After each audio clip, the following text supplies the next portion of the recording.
Andy Howe, everybody. You're headed right down to the red carpet after this, I assume. Yeah, okay. And who are you wearing? Okay.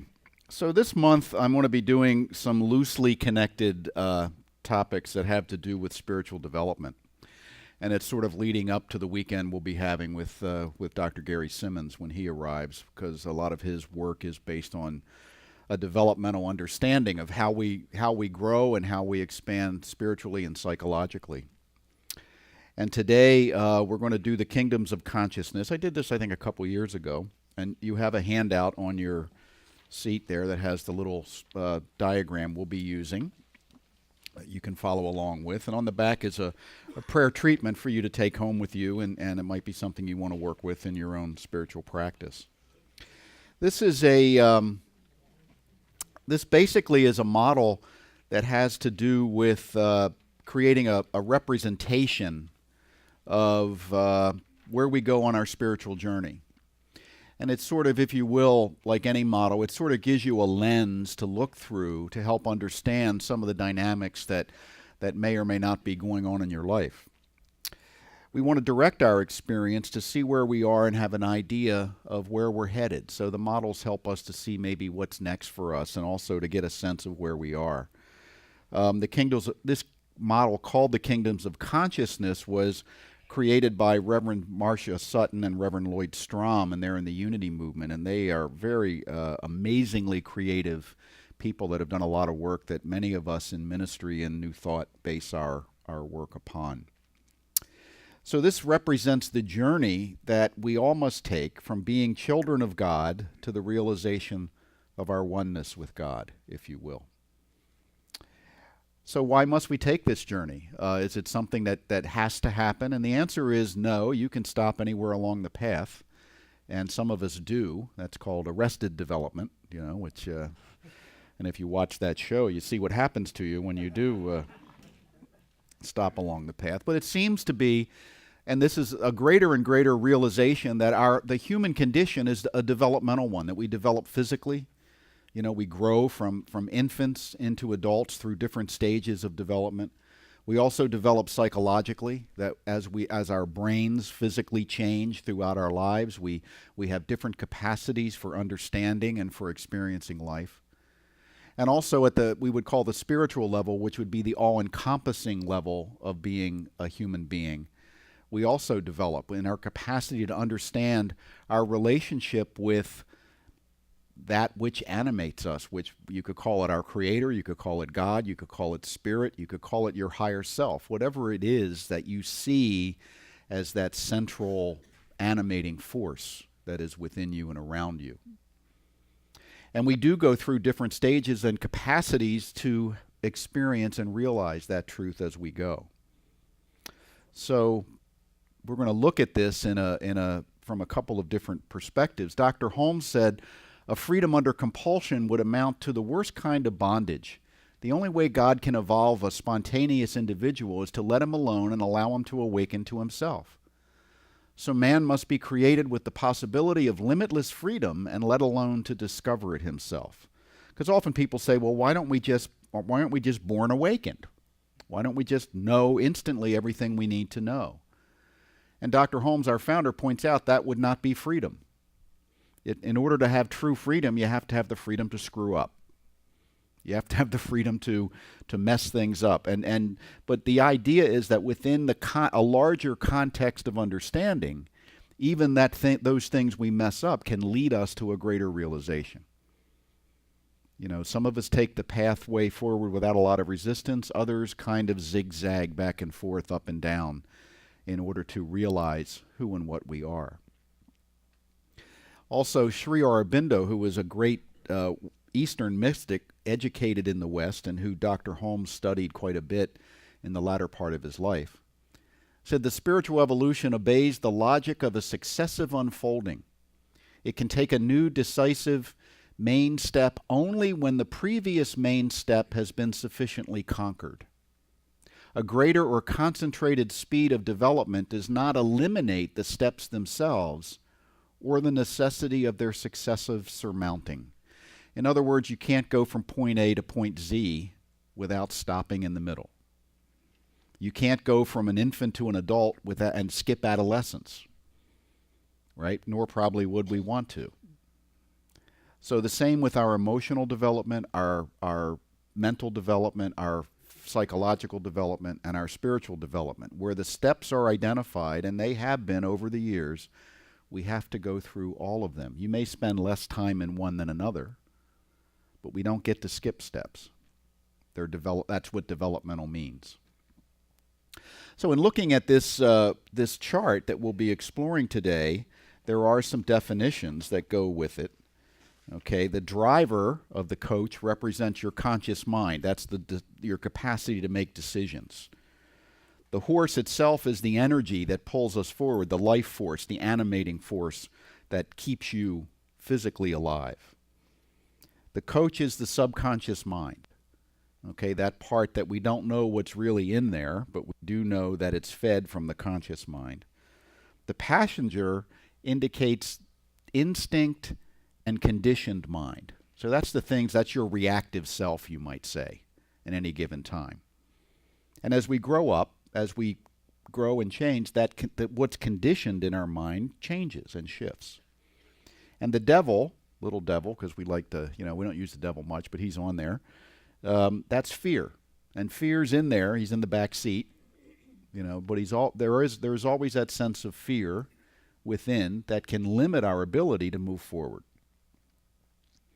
So we look at what the kingdoms are, and this is a 4-stage level. There could be more. This is just one idea, one lens. So on the left side of your sheet, you have dualistic realms of knowledge. These are the number 1 and 2. Number 1's at the bottom left. Number 2 is at the upper left. And on the right are what they call the unitive realms of faith, which are number 3 and number 4. So steps 1 and 2 involve living in dualistic realms, being kind of, you might say, the instinctual human side. The principle of growth here is, well, before we get into that too much, the principle of growth in 1 and 2 is courage. You have to face the difficulties of life and move through them. This is where we're growing up physically. You're learning to make your way in the world, and the world doesn't always lay out the red carpet for you, does it? Sometimes it gets in your way. Sometimes it presents you with tremendous challenges and difficulties that can range from anything from a physical disease that you might, or illness you might have had as a child, to maybe you showed up in a difficult family. Or maybe you showed up in a loving family that was in difficult circumstances. But we all have had our challenges to go through as we grew up. Steps 3 and 4 involve the principle of growth is faith, which is a different energy. And faith causes the dissolution of fear. Okay, and just in an overall idea. I have that on here. I forgot I put that on there. So what we're looking for on the left-hand side is knowledge. Okay, and on the right-hand side, faith is the key, the ability to know the truth about yourself. And you'll notice that there's a portal or a gateway that stands between each crossing. And in order to go through a gateway from one level to another, something has to be attained and something has to be released. And it's usually that which has to be released that is the biggest problem. You have to let go of something. You have to let go of some aspect that has been a part of your conditioned mind to move from one stage to another. In other words, at every portal, something dies so that something can be born. Okay? So let's look at these kingdoms here. I already did that. Sorry. The first kingdom is called the search. It's down at the in the lower left hand, okay, called the kingdom of prepersonal consciousness. In the search, the key idea is that things happen to you. You see yourself as someone who is isolated from the world around you in many respects. That the power is seen as outside of you. That you have to learn to cope with these external forces in your life. The Bible reference here would be the Adam consciousness. The Adam consciousness in the Bible represents physicality. The word Adam means red and ruddy. So the Adam consciousness is that most animalistic form of being human. The Eve consciousness is actually the awakening of the heart-centered self. But that doesn't show up till later. Initially, there's just Adam, and Adam is that purely instinctive element of who we are, purely reactive. The focus there is external to the self.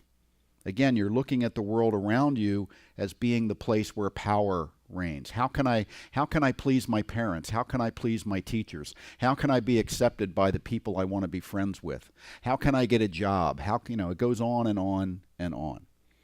And there's a sense that I have to conform to the expectations of the world around me. The spiritual self here is not awakened. You can't distinguish often between truth and falsehood. And opinions can become very strong. Opinions are ideas that you accept as true that may or may not have any relevance to truth, or relationship to truth, I should say. The devil passenger here represents a belief in evil, that there are powers outside of you that are actually evil, that are in conflict with the powers of good. So it's a dualistic worldview. There are two powers, and you have to learn to navigate between them. This is where, for example, fundamentalist religion tends to reside, where the big focus is on absolutes of right and wrong and certain things that must be believed and taken literally, because that's the only way that the fear can begin to recede, is I have something firm I can believe in and not have to question it. There's a fear of questioning beliefs at this level. Now, as you move through, now this is not just a place, it's a range of living. So as you move through and mature in this level, certain things begin to happen. New ideas begin to occur to you. New experiences begin to have different meaning. As what happens at the you might say the higher range, as you move toward that portal, the portal of self-dominion, your spiritual self begins to awaken. And you begin to take control of the circumstances of your life. So what has to be released in order to move through the portal is any sense of being a victim. Any sense of seeing yourself as a victim has to be released, and then you have to begin to see yourself, not completely, but begin to see yourself as having dominion in your own life to move through that portal, the portal of self-dominion. The mythological reference here is the hero's journey, when the hero is able to finally give up the sense of being a victim. Okay, so we're moving now from the lower left to the upper left. The upper left here is called the quickening, and here things are done by you. Okay. The Bible reference here is the Moses consciousness. Moses was the bringer of law and order to the consciousness of humans. In other words, your life begins to take on some inner order because you have an inner sense of structure, an inner sense of dominion. Okay, if you look at the Old Testament from a consciousness perspective, each new character brings a new element of development to what it is to be human. Let me see, I lost my place here. So, the focus here, the inner consciousness begins to awaken. And spiritual self is also awakening. You now tend to exert more influence over your affairs, although externalities are still very important. So this is where you get into the self-help movement. You start to take time management classes. You start to you want to take prosperity classes.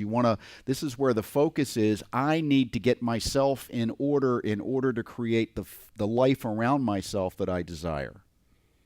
This is where you meet Tony Robbins, Dale Carnegie.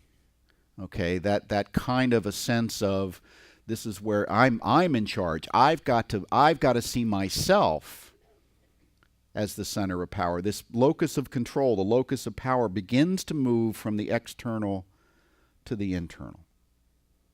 Now, this should be happening to us when we're about late adolescence, okay, or middle age if you miss that. So it's somewhere in those two places is where it's most likely to occur. Okay, so in the coach, now the inner self, that sense of the conditioned self is still there, but it's more of a backseat passenger now. You're beginning to take dominion over your life. You're beginning to see results. You're beginning to set goals and achieve them. But every now and then, some old belief will rise up and get in your way. And there'll still be times when you're really afraid of what's going on in the world around you, and you really question your own ability to really be in charge of your life, to really take that direction. So you might go back to the Tony Robbins course 4 or 5 times.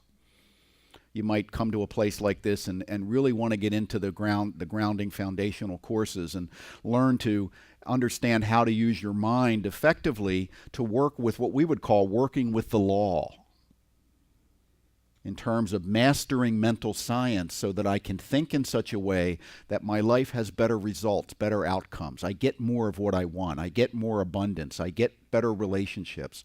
I get a better sense of self. I wake up in the morning and I feel better about my day. I can see my way forward. I can see myself as the major influence in what occurs in my life. But I'm not quite 100% there yet. I'm still building that consciousness, if you will. So the inner conflicts that result have to do with my still strong desire from the lower left to control and manipulate the circumstances around me. My fears basically say, okay, I'm an awakened self. I have this self-dominion. What I got to do is make sure that my world doesn't go to hell. So I get very concerned about what other people are doing, and I try to influence them. You ever have anyone try to influence your life by, maybe it's about somebody that gets into healthy eating and before you do, and they become very concerned about you because look at what you're eating. I think I saw your car at the McDonald's drive-thru the other day. What's going on with that? And they start sending you stuff, which is all fine. Maybe you do that to other people since you found this place, and we encourage you to do that, but it does annoy them. You just have to understand that.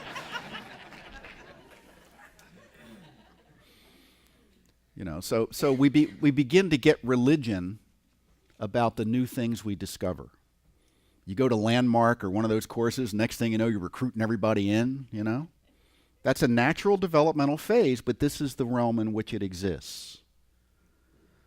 Okay, and there's nothing wrong with it. As a matter of fact, those Tony Robbins and Wayne Dyer and Landmark and those things are very helpful in helping people to get the focus they need to continue the journey, but it's not the end of the journey.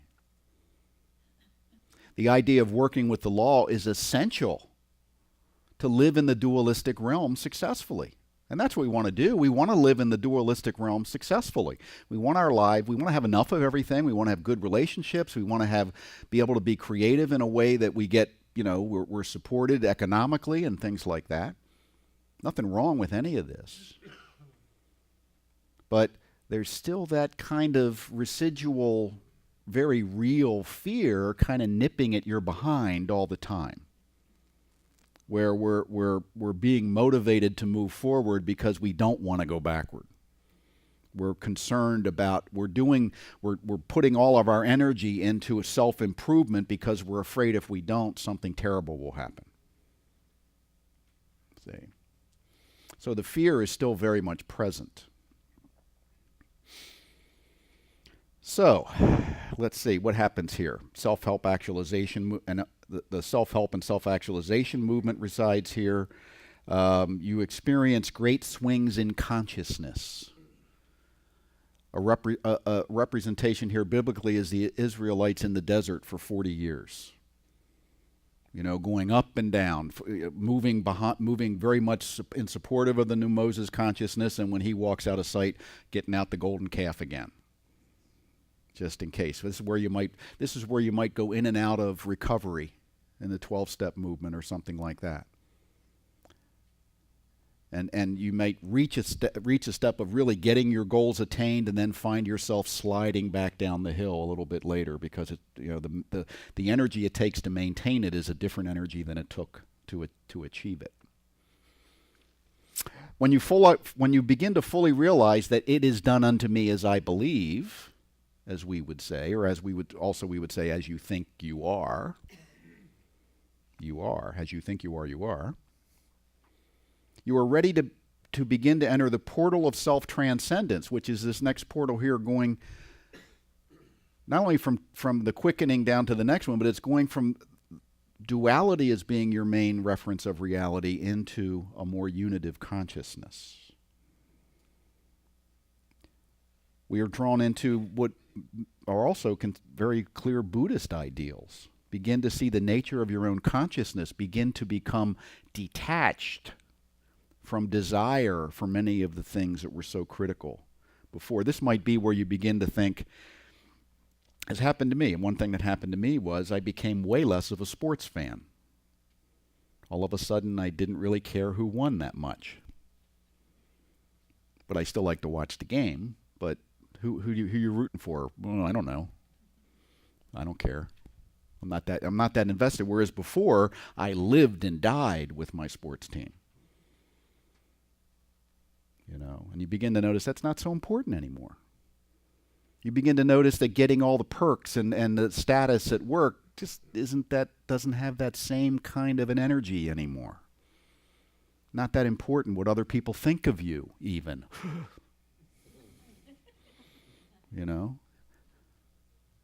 You begin to shift.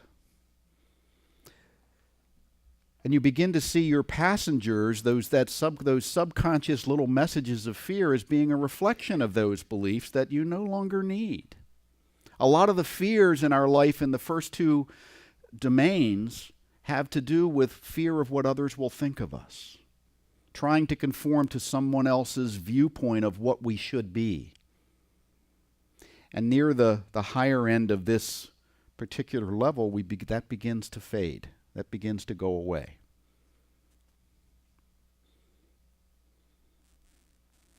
We develop an awareness of the difference between desiring to possess and being inspired to express. Whereas in the first two, it's all about getting. We're kind of like funnels. That just, what can you pour into me that'll fill me up?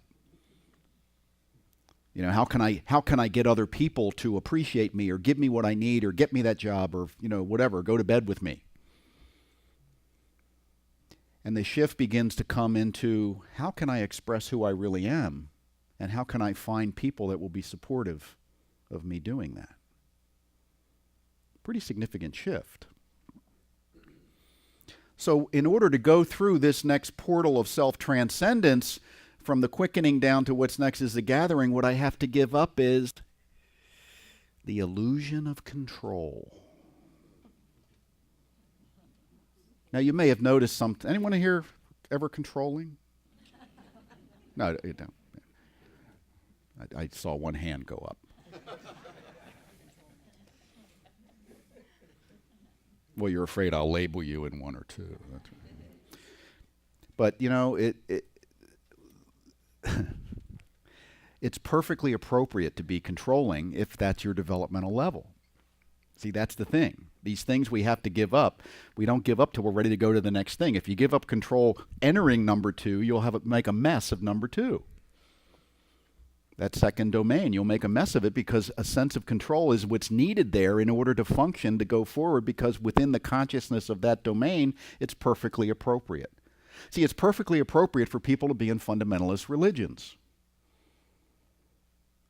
Because when you're ready to enter into that, when you're stuck in a dysfunctional realm, a dysfunctional sense of self in realm 1, that's where you get lifted up. You see? Now, what goes with that is a development of absolutist beliefs, and I'm right and you're wrong, and I'm going to heaven and you're going to hell. See? And you know you're ready, you know you're out of number one when you don't mind going to hell. Because that's where all the interesting people are going to be anyway. You know, or you let go of hell as a concept. See? But if I'm struggling in here, heaven and hell can give me, they're my signposts out. Or at least to position myself to move into a higher realm of consciousness. And we all went through that. I don't care how awakened you are, there was a time in your life when heaven and hell was important. The structure, the absolute belief, the absolute right and wrong was essential to your survival. See? So it's not about condemning anything that you feel you've left behind, because there is one of the things within any of these developmental models, there is a natural tendency for us to have a high negative against wherever we were. But see, we want to get beyond that. We want to recognize the value of the whole system. Because if we can nurture people, children who are at level 1, and help them to naturally evolve into their capabilities to move to higher levels of being, then childhood isn't such a struggle, and adolescence isn't such a struggle. So giving up belief in control.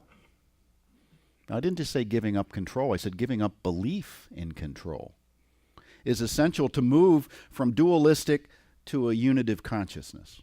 Now, when you get to unitive consciousness here, you're at the very bottom in terms of developmental levels. You're just kind of still inclined that way, but you're not there yet.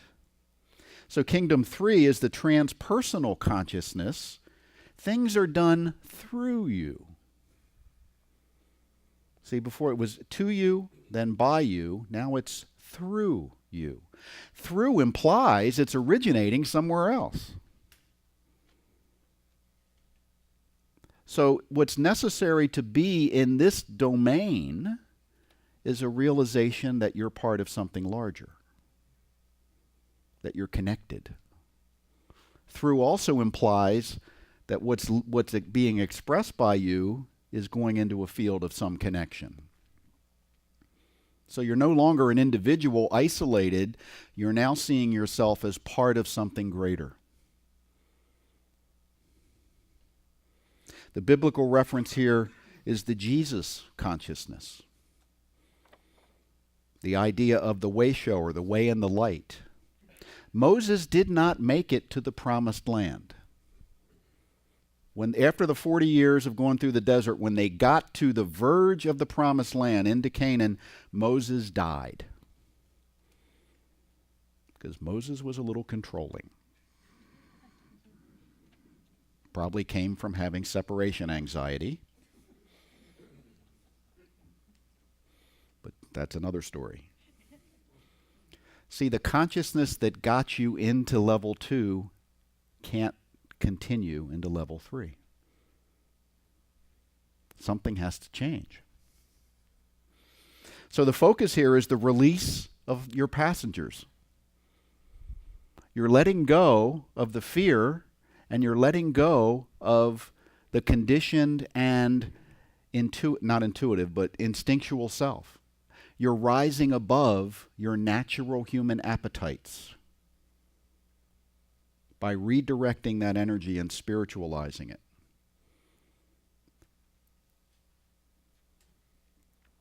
It's a very high level of being. Positive self-image and healthy interpersonal relationships are the key here. Positive self-image means I see myself as worthy. I see myself as having access to what I need to live my life. I'm not dependent on any person, place, or thing for my good. So I don't need to manipulate anybody.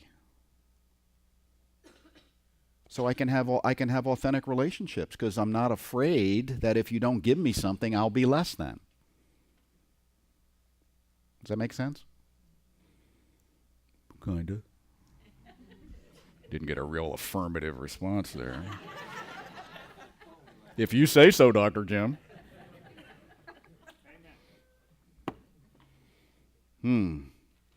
My spiritual self begins to dominate my awareness, which means I have a sense of greater harmony, ease, and personal freedom. I'm not bothered by all the little stuff out here anymore. I don't find that irritation is a big part of my day. Because what do when we think about what are you irritated about? Probably not big stuff, right? You're irritated by little stuff, Why that? Look at that guy. He's talking on his cell phone in the car. God, that makes me crazy. Right? That's what I mean by little stuff. So wouldn't it be nice not to have a lot of that in your life? Where it's like, oh, there's a guy on a cell phone. So what? Just, give him a couple inches. Move over a little. Slow down, speed up, whatever. But, it just don't stop and put all your attention on finding out, expressing why he shouldn't be in the world right now.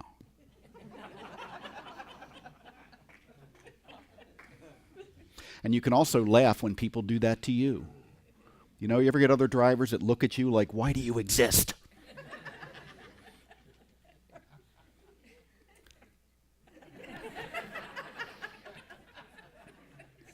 Right now, I guess I exist to be in your stuff. I don't know. But see, and they look at you like that, and in level 1 or 2, you're like right back at them, and then, right? And then but you don't just leave it there. Then you drive away, and you've got it for the next 3 hours as you relive what you should have done or would have done, or why don't they let you have rocket launchers in your car? Right? See, that's levels 1 and 2. Living like that. And it seems silly, except when you're in that moment of being pissed off, then it seems perfectly justified and rational. So level 3, that's kind of going away. And by the way, that will also irritate people, that you're not being properly upset when you should be. Don't you care? Don't you care? Look what's going on over there. No, I care, but I'm not upset about it. I'm just observing it. Well, you just don't have any feelings, right?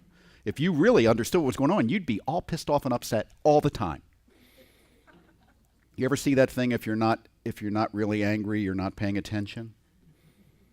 That's level 1, level 2 consciousness. Our friends Erica Luckett and Lisa Ferraro wrote a song called "If You're Not in Awe, You're Not Paying Attention." That's a level 3-4 song. See.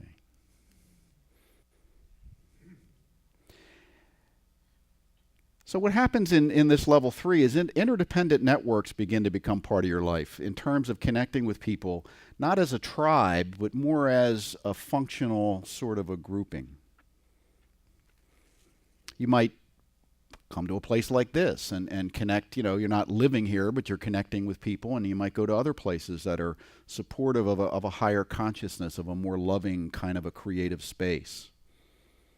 You might find yourself doing affirmative prayer with other people, or meeting to meditate or something like that. You begin to become connected with the principles you say you value. So you're the same on Sunday as you are on Monday. See? In levels 1 and 2, you're one way in church and another way at work. See? And that's okay, because level 2 is compartmentalization. I compartmentalize. I do what works where I am based on the world around me. At level 3, I am who I am wherever I am. You won't notice the difference. The Jesus consciousness is the human realizing its own divine nature and then expressing it. This is where healers reside. Those that are able to tune in to the energetic things that are going on that are not visible in the dualistic framework. Where we begin to become aware of non-local aspects to our being, that we are connected in ways that we cannot perceive in our senses. When you find yourself compelled to express your consciousness both inwardly and outwardly, authenticity becomes very important.